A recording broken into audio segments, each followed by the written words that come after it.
All right, so I've been muted this whole time, and all right, let me go through introductions again. So, personal stuff that I'm doing right now. Still personally training. Clients' last sessions tomorrow. It's great fun. I can't wait to continue the personal training stuff. So thanks again, everybody. Thanks for the bits, Dre, and thanks for letting me know. And then video games that I'm playing: Super Smash Bros. Ultimate, great fun. Had a tournament recently. And we, don't worry about all the characters being unlocked. It's great fun. It's not hard. Doesn't take that long. Still playing Red Dead Redemption 2 and Okami. I'm streaming those two games, so you can check it out on the stream. And I hope to get a Nintendo Switch for Christmas. I asked my parents that. Yeah, who talks to parents about ordering stuff for Christmas? Yeah, what do you want? Fuck you, Dad. Blah, blah. Anyway, I was like, whatever. I love my parents, so they want to help me out. They want to help me out. I'm going to try to get a Nintendo Switch because I own two games, Smash Ultimate, Super Mario Party. And I don't want to always go over, no offense to my, good old roommates of mine. I want to take ownership. I want to own my own console and not have to worry about borrowing or being responsible if in case I break something and then own another Nintendo Switch. So that's kind of how the rundown is. So I just summarized what I said while muted in like a minute. Any questions? No, just kidding. Great. People are going to be watching this and be like, fucking idiot. So sorry about that, people. I guess I got to spend an extra 15 minutes making up for lost time. Anyway. So that's what's going on, though. Gonna be Red Dead Redemption 2 eventually. Gonna beat Okami eventually. And then, as I mentioned before, while muted, Dr. DeSesto and I just released Enter the Gungeon LP on the YouTube channel. So check that out. Yeah, give it a whirl, man. Give it a whirl. And I hope for us to do an LP of Resident Evil 2 remake. That's gonna be great. So that's enough about me. Let's talk about the gaming topics for today. Man. Being muted is never fun, is it? You will not take my First Amendment rights away. I tell you what, Mr. Kitty. My cat's sleeping on my lap now. It's like I'm getting a lap dance and I don't even realize it. Disgusting, Nico. All right, so let's get on with the show. Now my cat's purring. You might hear him purr every now and then. What are you looking at, Kitty? What are you looking at, Kitty? Kitty. So yeah. I was only able to read Dr. Dre's message because of what popped up on the screen for the bits. So usually during my talk shows and whatever podcasts, I don't look at the chat because this is a show. I'm just here to read the news. And then if you want to leave your comments and thoughts, just talk to other people in the chat or send me a message. Send me, some nice all bat wing pictures, if you know what I mean. No, I'm just kidding. Or you can join the Discord server and talk about, okay, that's fun. Okay. All right, so let's get to the first thing to talk about today. All right, Metro Exodus has gone gold. Will release 1 week early. So, it's nice to see that games actually release ahead of schedule. But is it a good thing? I don't know exactly. Metro has a great track record so far. The first two games were, Deep Silver did a good job. Well, I think 4A Games is the company that makes it. Deep Silver publishes, but they did a good job with the first couple Metro games, and then this third one coming out looks pretty amazing. So yeah, it has gone gold. Good job, team.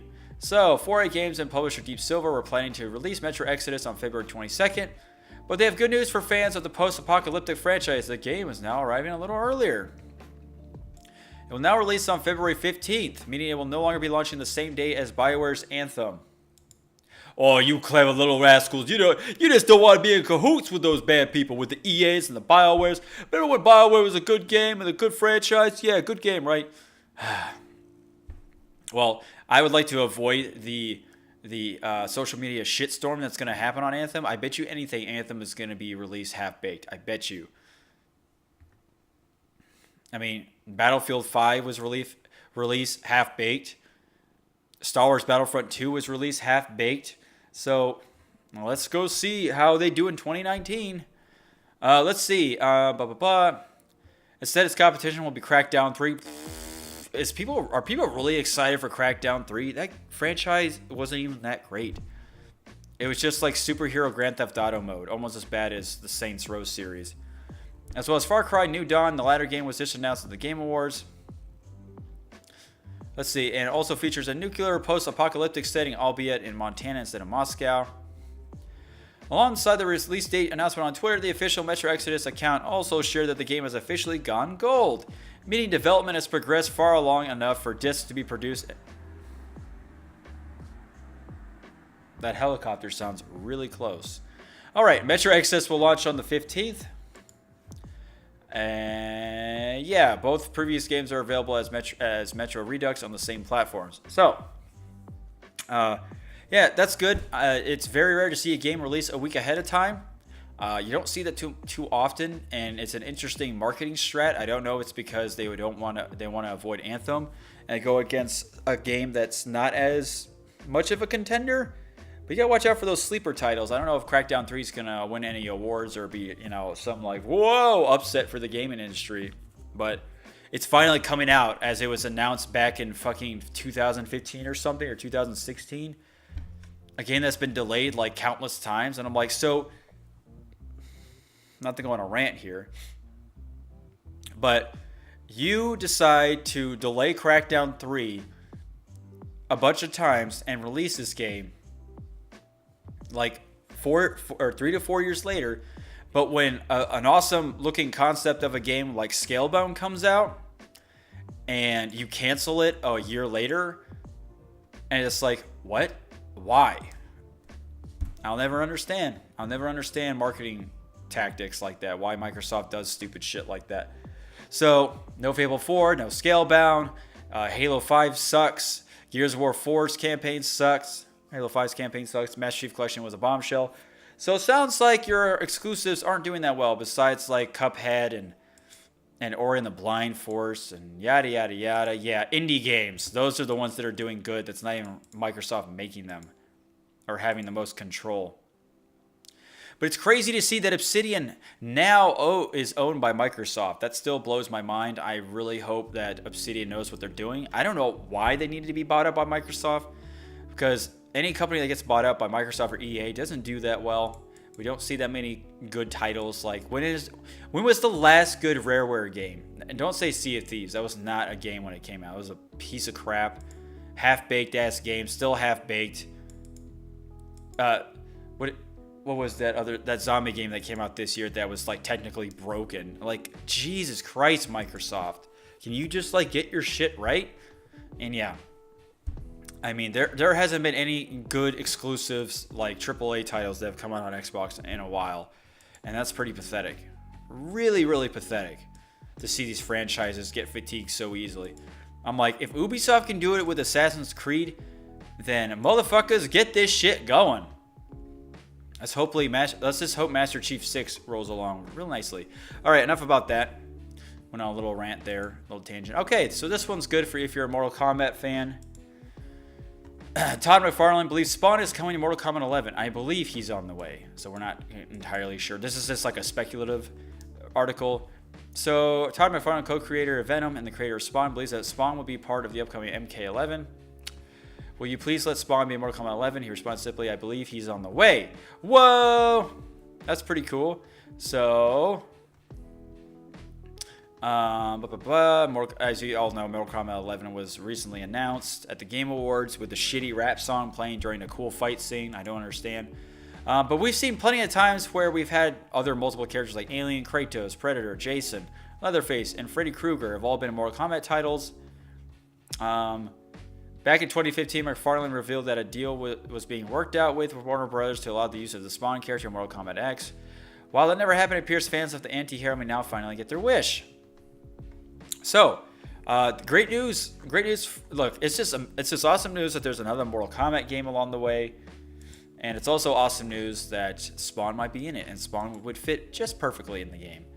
I actually think he was out of place in Soul Calibur. I think Link was a good place for him to be due to the mannerism of the game and how it's done. I mean, you don't see any Spawn games anymore. I think the last Spawn game I played was on the Sega Dreamcast, which wasn't bad, by the way. At least I can remember. But I know you can unlock a ton of characters. It was pretty insane. It was almost like a Smash game. Or a Dragon Ball Z Tenkaichi Budokai 6000 game, right, Kitty? So anyway, yeah, I'm excited that another Mortal Kombat game is coming in. It's going to come out, no doubt, next year. So fighter fans out there, you have much to look forward to. I'm glad. But in the meantime, just fucking get a Switch and get Smash Brothers.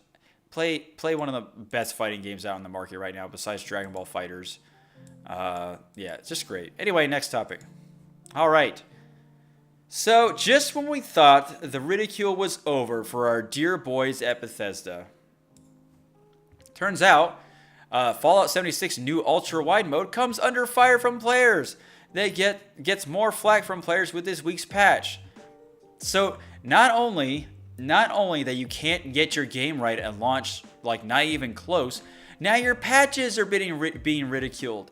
Do you guys smoke acid every day? What are you guys doing over there? Are you having monkeys work on a game? Actually, monkeys is... I can't insult monkeys because monkeys would actually get shit right at a nice leisurely pace. I think this was just brainless workers working on a game that was just... They just decided to release it just a cash grab. I mean, Fallout 76 was the type of game that no one asked for and no one wanted. And yeah, this is what we get. We get games that we don't fucking care about. And trust me, I'm all up for companies doing their own thing and taking risk, but Bethesda should know with their already shitty track record with bugs, glitches, and technical stuff that they should probably not fuck this up with Fallout 76. The game's already like half off anyway. It's unbelievable how pathetic this game is. So, Bethesda has irked PC players with the new 21.9 resolution support and Fallout 76 latest patch. This week's Fallout 76 patch saw a number of changes roll out for the game, including adding ultra-wide screen resolution support. However, players on Reddit have discovered that the new ultra-wide mode appears to be nothing more than a modification to the INI file, meaning that 16:9 ratio has been stretched to meet, rather than being a true 21:9 display. How? How do you let this happen? How are you that fucking lazy to not make this true resolution thing happen? How are you so lazy, Bethesda? Oh my god, it's bad enough you're killing the Fallout and Elder Scrolls franchise, but god damn. Now you can't even get small technical shit right. Like, oh man. They don't understand what quality of life is, apparently.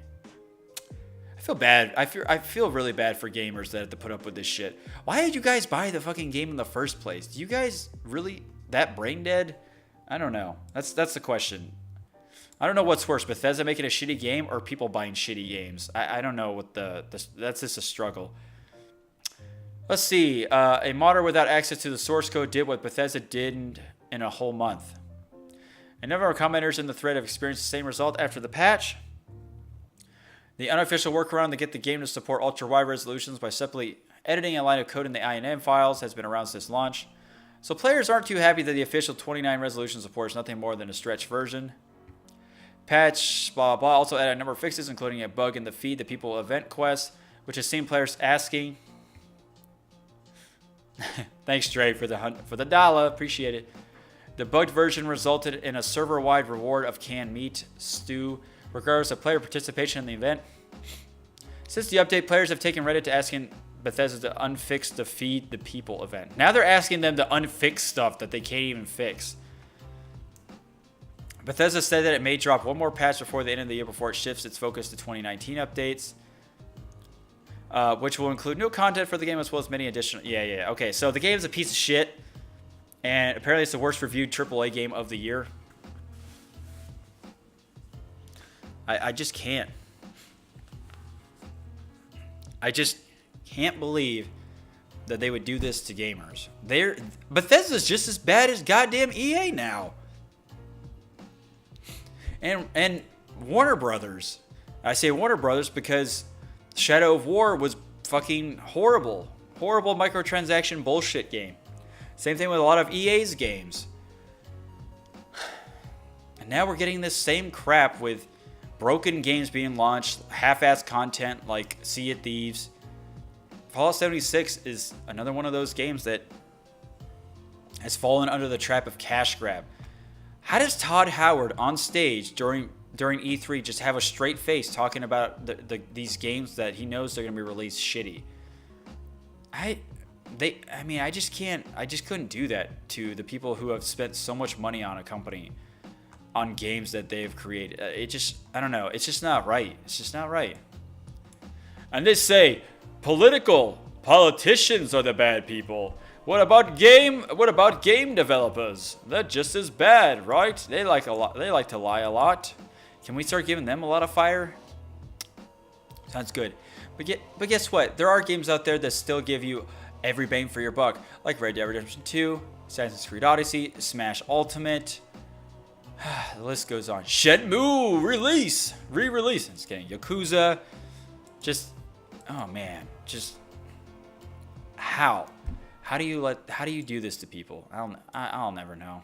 Anyway, you can go on this shit for forever. Like I said, I don't understand why people bought this game. How can you go for the hype train when this game was just like no story, only online, and it's just players doing their own thing? It's literally like, this is a game that a college student would make for their game development class 101 or something, for simple RPG style mechanics. Like, oh yeah, this is like a place where you can have simple adventures or something, without the strings without all the depth and content. It's ridiculous. The game looks great. I think it looks like a pretty game, but I'm just hoping that Elder Scrolls 6 doesn't fall to the same pit, the same spike trap that Fallout has becoming. Although people didn't like Fallout 4 due to its RPG mechanics, it was still considered widely enjoyed by the masses because it got Game of the Year. But Fallout 76 is not going to get Game of the Year. I'm just telling you that, folks. It's not. So, yeah. So, sorry, guys. If you're unhappy with Fallout 76, you should have known better. So I don't feel too bad for the people that are, paying up the wazoo, that don't even get their own collector's edition duffel bags from the game, from the company. Like, wow. Anyway, next topic. Okay, so this is good. Right, kitty? He's so happy right now, you have no idea. All right, we might finish this up early. That's whatever, that's fine. You guys aren't complaining. The sooner I finish it up, the sooner I can stream a game. Haha.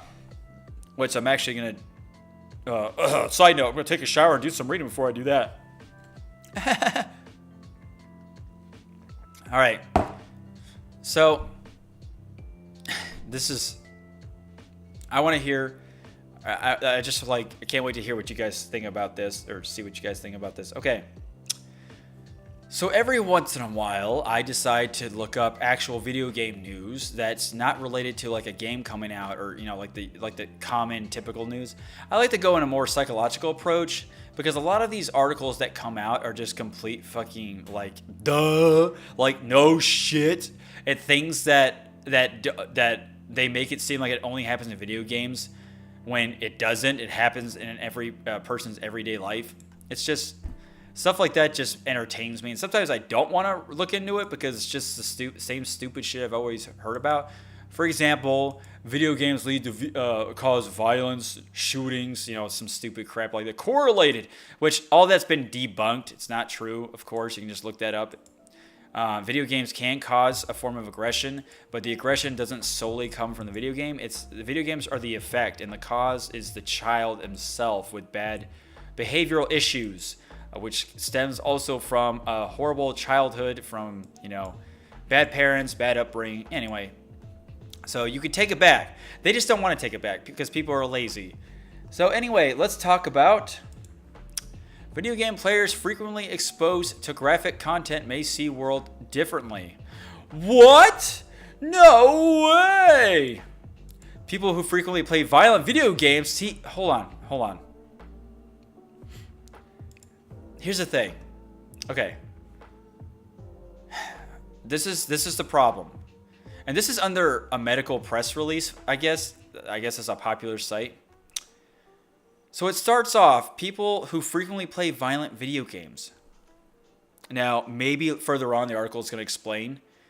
But what is a violent video game to you? Right? I could consider Call of Duty not a violent video game. Even though there's people being shot at, or, getting shot in the face and dying and respawning, dying again and killing people. But still, I could be that person that's like, this isn't that violent because they're not getting split in half. It's not torture porn like you're watching Saw. You're not watching someone get into the Iron Maiden or something like that. You know, something crazy like that. Or I could be playing The Legend of Zelda, which we all know isn't a graphic, violent-oriented game. But as a parent, I could be that person that sees it like that. So it's a very generic overview of what is graphic.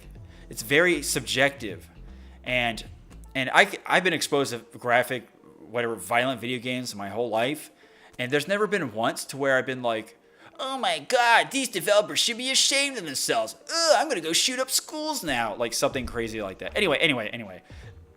So yeah, just bear in mind that anybody who does research on video games about this shit doesn't know the fuck they're talking about half the time. I don't care if they have test results or anything, because I already found one flaw with this. It's all me, I'm right.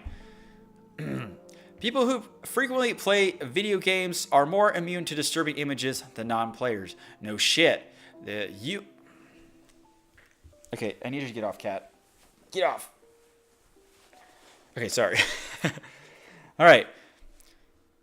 A UNSW, I don't know what the hell that is, United States women-led study into the phenomena of emotion-induced blindness has shown. Oh, you mean like what doctors do every day? They see people like on their deathbed and bring them back to life. They see violent imagery of people, wounds, cut open, or putting a guy's brain back. You know what I'm saying? I'm just kind of going overboard here. But, we don't talk about that, do we? It's got to be about video games. We don't talk about how nurses and the health field people altogether are prone to this shit. They see all this horrible imagery and they become immune. Hell, even I do at my job. I see some crazy stuff and I adapt to it. Anyway, I'm just saying, it's not just video games. The scientists showed that players were better at disregarding graphic content while viewing a rapid series of images, leaving them better able to see what were asked to look for than non-players. While the study does not prove that this happened because of their gaming history, it is an important piece of research into how differences in in exposure to violent imagery may be associated with differences in perception. Once again, no shit. Okay, moving on. Emotion-induced blindness occurs when a person's emotions impact their perception of the world, says study author and cognitive psychologist Dr. Steve Mose from UNSW Psychology. Look, I have a bachelor's in psychology, and I don't know what the fuck UNSW is. Whatever. Apparently it's something important. For example, when people rapidly sift through images in search of a target image, a split-second emotional reaction can cause someone to be unable to see the target. This occurs even if you're looking right at the target. It's as if the visual system stops processing the target in order to deal with the emotional imagery it's just been confronted with. The study published today in Visual Cognition investigated how a person's gaming history predicted whether emotion-induced blindness occurred. Okay. But, I mean, it doesn't just have to be. I know what they picked a certain group. I get that. They just want, gamers, a nice compare and contrast. But, at one point in our life, we were all non-gamers, and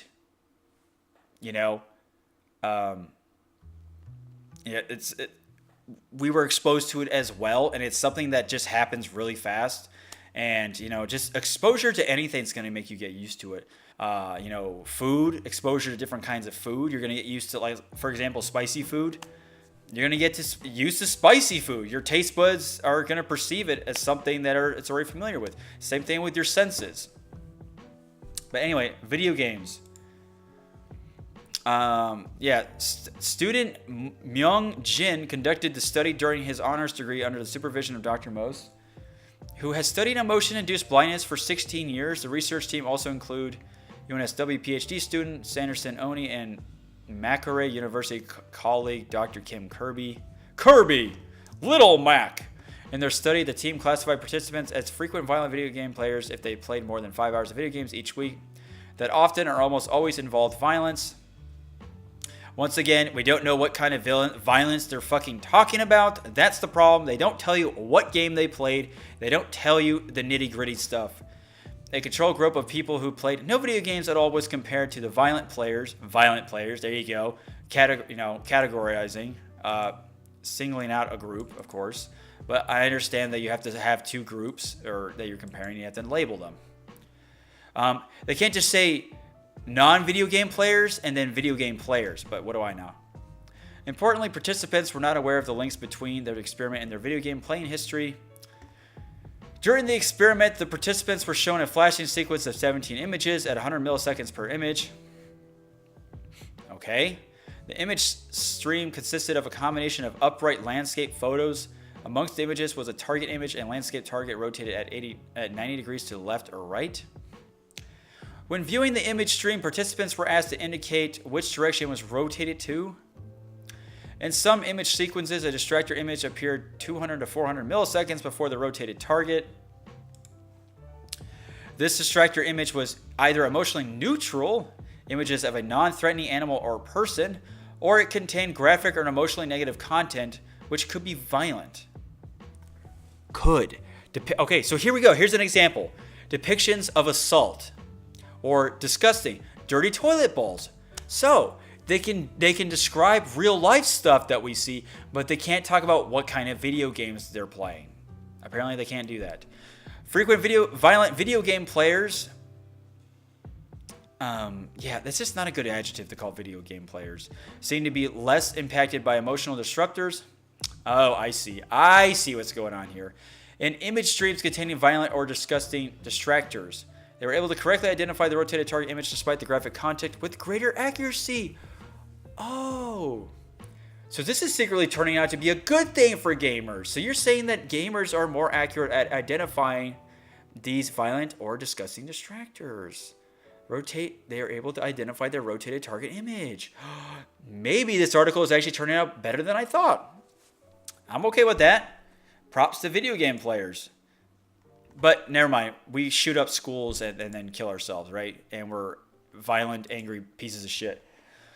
Frequent violent video game... we just read that. In image streams with only neutral images, there was no significant difference in accuracy between the study groups. Oh, what do you know? This is important because it helps rule out the possibility that video game players just paid better attention overall. This study suggests that depending on the situation, people with different levels of violent media and game consumption can also have different perceptions of the environment. Yes, very good. The common sense factor is a real thing. We found that a high degree of violent video game playing was accompanied by less sensitivity to these emotional images. So players were able to preserve their perceptions of the environment. Very good. Good. Environmental imaging is a very important thing. It helps us multitask. It helps us focus, keep a keen eye, and we're able to see a lot more and focus on a lot more than the natural depth perception we have, and then the multitasking with our vision, just our senses altogether. We found that a high degree of violent video game playing was accompanied by less sensitivity to these emotional images. Okay. This suggests a link between violent video game exposure and a person's perception, that is, how they process information. Okay. Importantly, the results did not prove a cause and effect. Importantly, the results do not prove a cause and effect relationship between violent video games and emotion-induced blindness, or even less, a link to moral desensitization. I'm sorry. So, I'm going to read this again. Hopefully I don't butcher it at the end. Importantly, the results do not prove a cause and effect relationship between violent video games and emotion-induced blindness, or even less, a link to moral desensitization. Says Dr. Most. Our study focused on perception and how it may be disrupted by negative stimuli. This is very different from other research on the link between violent video games and social behavior, such as aggression. It seems that one scientist, one psychologist, finally fucking did their homework. Ah, very good, very good. Wow, one for gamers, finally. Let's see, there's the team now wants to investigate the prevalence of emotion-induced blindness in emergency first responders to see if other groups of people frequently exposed to graphic imagery might react similarly. This is great. This is really great. So, now, there are a few things that are missing in this article. There are no charts. There are no statistics. There's nothing for us to show, like, truly what the results are down to the nitty-gritty. This is by what the article has posted here. This was a very lazy article to discuss, very general. Also, we don't know what kind of violent video games these kids have played and what kind of images they saw. I know it said depictions of assault or disgusting, but it would also help the case to actually see the images ourselves, like example photos, like stuff like that, Media sources are very good to help prove your point in a presentation, something like this. But it's great to know that video game players who play or who are exposed to video game violence, like I said, we don't know what kind of violence they're talking about. They probably are talking about Grand Theft Auto type violence, but see, I don't want to speculate. So I guess I have to go with a shitty general overview of it. And, that's not really fair for video game players because not every video game player plays Call of Duty or Grand Theft Auto. Some people play Mario. Some people play Rocket League. Some people play fucking just Tetris. So, anyway. But, we're focusing on violent video games, like I said. Very subjective. It's to your eyes, to what you think it is. And then, and then we don't know the age group, like the population. We don't know the age group of these people. We don't know truly what their backgrounds are. Like, just because they have video game history doesn't determine how much video games they played. We don't know. None of that stuff has been in there. None of the really important details to narrow it down. But like I said, this is a very broad article. I'm just glad that this doctor guy was, legit with his results and actually proved that video game aggression isn't actually a link between playing violent video games. Because how could that be when you're exposed to something like this, violent stuff, and then you get used to it? How can it lead to aggression like that when you've adapted to what's being exposed to your senses, to your perception? It's just like saying, like I said before, doctors are exposed to graphic imagery all the fucking time. But does it lead to them being aggressive? To want to shoot up a school or something? No. But it may cause stress. Stress is fine. It's normal stress to feel like that. And that's, we feel that type of stress any other time there's pressure on us. It's just a normal condition. It's a human condition. But the stress is paid off for video games, winning the match, getting that trophy, just getting a kill. A doctor would be, bringing the person back to life, keeping him, or curing his wound, or diagnosing something and then getting rid of a type of cancer. Something crazy like that. Stress goes with it. It's just a part of the territory. But does it cause aggression or anything like that? No, it doesn't. And if there's an article out there that says it does, I would like to see it.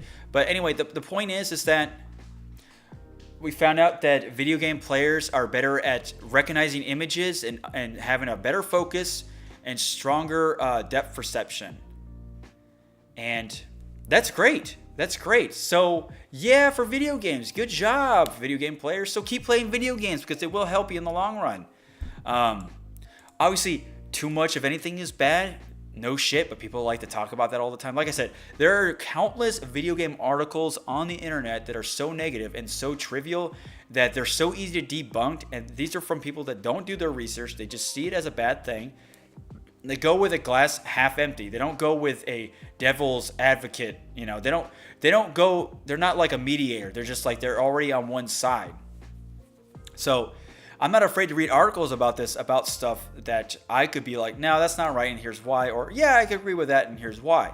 So I don't mind being wrong when it comes to this stuff.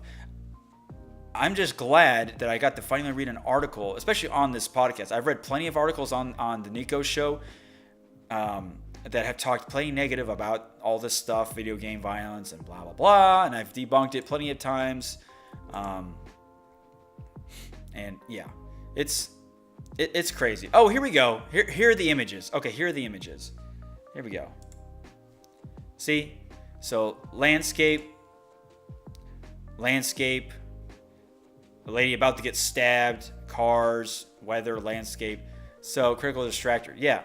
So it's supposed to be like a distraction for you. You're supposed to notice what image is rotated, and this is the target. So it's definitely a pretty cool psychology experiment, actually. It's almost like the monkey walking through the crowd of kids passing the ball to each other. It's like if you focus on the ball, the target, and the critical distractor is the monkey, but you might not notice it. I don't know if that was the point of the experiment, but you get the idea. It's like you're seeing, that could be the induced blindness that this article is talking about. But see, that's great though, because if you get people who are used to this type of imagery and stuff like that, then they'll be able to perform their job absolutely. And it doesn't mean that they're just like heartless people or they don't have a moral code anymore. No, it's just like when you go to war, it's when you go in the military, you go to war, you shoot up a bunch of people. It does change you. You defend this country, you shoot terrorists and stuff like that. Or like I said, you're a doctor, you work with sick patients all day. You get used to it. You just adapt to it. It's not a scary thing anymore. You've conquered the fear of doing this. It's a big step to get to that point. It doesn't make you a heartless person, because guess what? It doesn't make them aggressive like that. Now, there could be post-traumatic stress if you're a war vet. I understand that, because you do see some crazy shit out there. But overall, you're not going to come back and just shoot up a school or something because, going to war, maybe super aggressive. No, you only went to war because you had to. Other than that, you wouldn't shoot a fly. So anyway, like I said, very generic article, but still interesting to read about. There was leaving a lot of statistical evidence, some details about the control groups, the age, how old were they, where they come from, how big. Anyway, so I think we'll stop it there. We talked a lot about this. That was pretty good. I was happy about that. So this has been Niko the Legend, and I have been your host on the Niko Show today, episode 36. I hope to hear what you guys say today. Follow me on the Twitch channel. Check me out on YouTube. And if you have any thoughts or comments, then we can talk about it. Actually, I'll check out the chat right now. There's no rush for it, but I don't know if you guys are still here. But maybe we can go into some discussion. Also, you can talk to me in the Discord server or when I stream a game, on Twitch. We can have further discussion on it. That's no problem. I don't mind doing that. If somehow you guys want to make a point. I don't know. Cash me outside, bro. Anyway, so let's see if anybody important said anything. Okay, so yeah, 0 viewers. That's great. My man, Nick Gers. Okay. So let's bring out the chat real quick. Wait, where'd it go? Oh my god, really? It's gone now. The fucking chat is gone. I quit to pop out chat and it's gone. All right, anyway, just let me know, folks. Thanks again.